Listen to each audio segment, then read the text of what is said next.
Hello everyone, আমার নাম imrul Kayesh. তোমরা দেখছো আমার YouTube channel school of learning. Class 12-এর বেশ কিছু পোর্শন শেষ হয়ে গেছে। আজকে নতুন পোর্শন শুরু হবে। তো যেই পোর্শনটা শুরু হবে সেটা হচ্ছে এলপিপি। এলপিপি মানে ক্লাস 12-এর বইয়ে তোমাদের বাংলায় এটা নাম লেখা আছে, দেখবে রৈখিক প্রোগ্রাম বিধি। তার মানে রৈখিক মানে কি জানতাম আমরা। আজকে যেহেতু ফার্স্ট ভিডিও, আজকে বেসিক জিনিসগুলো নিয়ে একটু আলোচনা করব, তারপর থেকে পরের দিন থেকে মেন অঙ্কে ঢুকে যাব। তো এলপিপি মানে কি রৈখিক বলা হয়েছে যেহেতু, আচ্ছা ইংরেজিতে এর নাম হচ্ছে লিনিয়ার প্রোগ্রামিং প্রবলেম। লিনিয়ার বা একঘাত, রৈখিক মানেও একঘাত জানতাম আমরা। তাহলে এইখানে যেই সমস্ত ইকুয়েশন নিয়ে আলোচনা হবে সেগুলো কিন্তু একঘাত সমীকরণ হবে, ঠিক আছে। তাহলে একঘাত জাতীয় সমীকরণ, বিশেষ কিছু সমীকরণ, দুটো তিনটে চারটে সমীকরণ নিয়ে আলোচনা।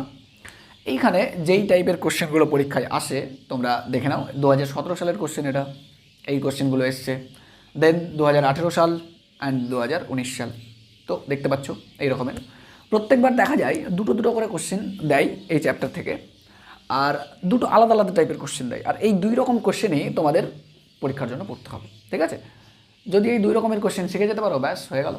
এই চ্যাপ্টারে তেমন কিছু শেখার নেই, মানে এই চ্যাপ্টারে তোমরা ধরে ধরে প্রত্যেকটা অঙ্ক না করলেই হবে, মানে চলবে আর কি। তোমরা যদি টাইপটা শিখে যাও তাহলেই হয়ে যাবে, কারণ ইকুয়েশন সলভ করা তো তোমরা জানো সবাই।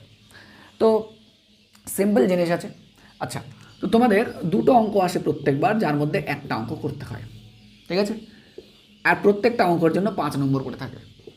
5 নম্বর প্রত্যেকবার থাকবে, এই একটা অঙ্কতেই 5 নম্বর দিয়ে দেয়, ঠিক আছে। আর কোনো রকমের কোশ্চেন থাকে না, শর্ট কোশ্চেন দুই রকমের কোনো রকম থাকবে না, বা 1 নম্বরের কোনো কোশ্চেন থাকে না। তাহলে আমাদের এটাই শিখতে হবে। তো এইখানে যেই প্রবলেমগুলো দেখবো সেগুলো কী টাইপের প্রবলেম দেখবো সেটা আমি একটু বলে নিই। যে এইখানে আমাদের অনেকগুলো ইকুয়েশন থাকবে যেগুলো গ্রেটার দেন অথবা লেস দেন চিহ্ন দিয়ে থাকবে, ঠিক আছে।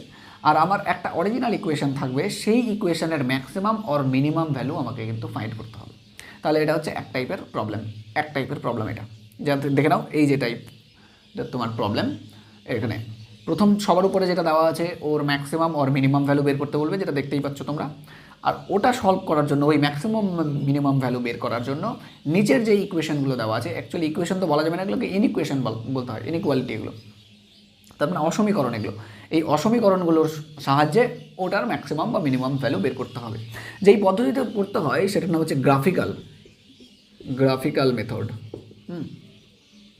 অনেকগুলো মেথড আছে এলপিপির আন্ডারে এরকম ইকুয়েশন সলভ করার, মানে এরকম অসমীকরণ সমাধান করার অনেকগুলো মেথড আছে, যার মধ্যে শুধুমাত্র গ্রাফিক্যাল মেথডটা ক্লাস 12-এর সিলেবাসে আছে। এছাড়াও অনেকগুলো মেথড আছে, সিমপ্লেক্স মেথড, বিগেন মেথড, এগুলো সব আছে, কিন্তু এগুলো তোমাদের এইচএসের সিলেবাসে নেই, এগুলো গ্র্যাজুয়েশনের সিলেবাসে আছে, ঠিক আছে। গ্র্যাজুয়েশনে যে এলপিপি আছে সেটা অনেক বড় সিলেবাস, এখানে একটাই মাত্র চ্যাপ্টার দিয়ে কভার করে ফেলেছে। তো অতগুলো মেথড তো পড়তে হবে না আমাদের, সিমপ্লেক্স হোক, বিগেম হোক, বা প্রাইমাল ডুয়াল মেথড হোক, কিচ্ছু পড়তে হবে না, আমাদের শুধু গ্রাফিক্যাল মেথডটা জানতে হবে। তাহলে গ্রাফিক্যাল মেথড শিখবো, আশা করি খুব ভালোভাবে শিখবো, ঠিক আছে।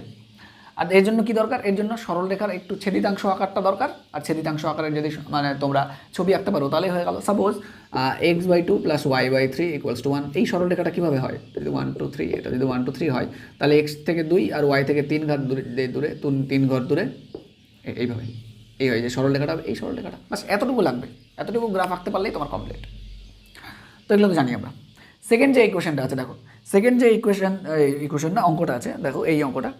তো এখানে একটা মানে গল্পের মতো বলা থাকে, একটা লম্বা চড়া গল্পের ক্ষেত্রে, যেখানে কোনো না কোনোভাবে কোনো কিছু ম্যাক্সিমাম আর মিনিমাম করার কথা বলে। সাপোজ কোনো কোম্পানিতে চাকরি করছি, তাহলে কোম্পানির যে মালিক আছে সেই মালিক চাইবে সবসময় কম স্যালারি দিয়ে বেশি কাজ করিয়ে নিতে, তাহলে ওইভাবে প্রবলেমটা থাকতে পারে। সাপোজ আমি সারাদিনের আমার ডায়েট প্ল্যান করব, খাবার জন্য প্ল্যান করব, তার জন্য কোন কোন কার্বোহাইড্রেট, প্রোটিন, ফ্যাট এগুলো কত করে খেতে হবে, যার জন্য আমার মানে শরীরের হেলথটা ম্যাক্সিমাইজেশন বা মিনিমাইজেশন যেটাই হোক না কেন ওর প্রবলেম সলভ করা যায়। তাহলে এই টাইপের কিছু প্রবলেম দেওয়া থাকে, যেটা এখানে এই টাইপের প্রবলেমে কী করতে হয়, এই যে আগের অঙ্কে মানে আগেরটাতে যেটা দেখলাম যে ইকুয়েশনের আকারগুলো greater than or less than, যে ওই যে আকারটা, প্রশ্নের আকারটা, ওই আকারটাই শুধু খুঁজে বের করতে হয়, ঠিক আছে। ছোটো ছোটো অঙ্ক হয়, বেশি বড় অঙ্ক হয় না। তো ব্যাস এভাবেই করব।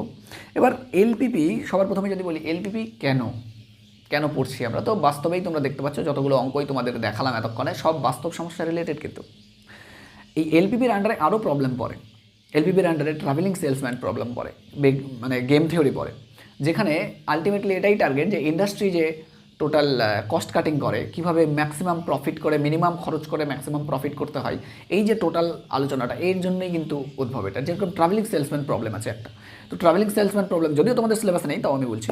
ট্রাভেলিং সেলসম্যান প্রবলেম কি, সাপোজ আমার যে কোনো একটা জায়গায় যে কোনো একটা কোম্পানি আছে আর অল ইন্ডিয়াতে আমাকে কোনো প্রোডাক্ট পৌঁছাতে হবে, তাহলে ওই প্রোডাক্টগুলো কোন কোন জায়গা দিয়ে গেলে, কোন কোন রুটে গেলে, কোনটা আগে কোনটা পরে দিলে আমার ঠিক সবচেয়ে কম পরিমাণে খরচ হবে আর কি, আর আমি সব জায়গায় পৌঁছাতে পারবো।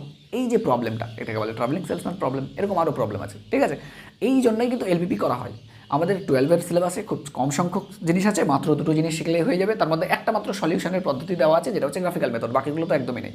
আর দ্বিতীয় যেটা বললাম এই গল্পের মতো অঙ্কটা, ওটাতে সলিউশনও করতে হয় না, ওটাতে শুধু জাস্ট তোমাদের ওই ইনইকুয়েশনগুলো বের করে নিতে হয়, তাহলে হয়ে যাবে। তাহলে এই হচ্ছে এটা, আমি তোমাদের গত কয়েক বছরের কোশ্চেনও দেখালাম, 2-3 বছরের, যে কীভাবে এই অঙ্কগুলো আসে। তাহলে তোমরা বুঝতে পারছো যে কী পড়তে হবে, কীভাবে পড়তে হবে। জাস্ট শুধু পরের দিন থেকে আমরা চেষ্টা করবো গ্রাফিক্যাল মেথডটা প্রথমে ধরে নিয়ে গ্রাফিক্যাল মেথডটা কীভাবে হয় শিখে নেবো, সেটা পরের দিন, ঠিক আছে। আজকে যেহেতু ইন্ট্রোডাকশন ভিডিও ছিল, এটা একটা অ্যানাউন্সমেন্ট ভিডিও ছিল যে আমি এলপিপি শুরু করছি, তাহলে আজকে এই অবধি। পরের দিন দেখা হচ্ছে গ্রাফিক্যাল মেথডের সঙ্গে। Thanks for watching.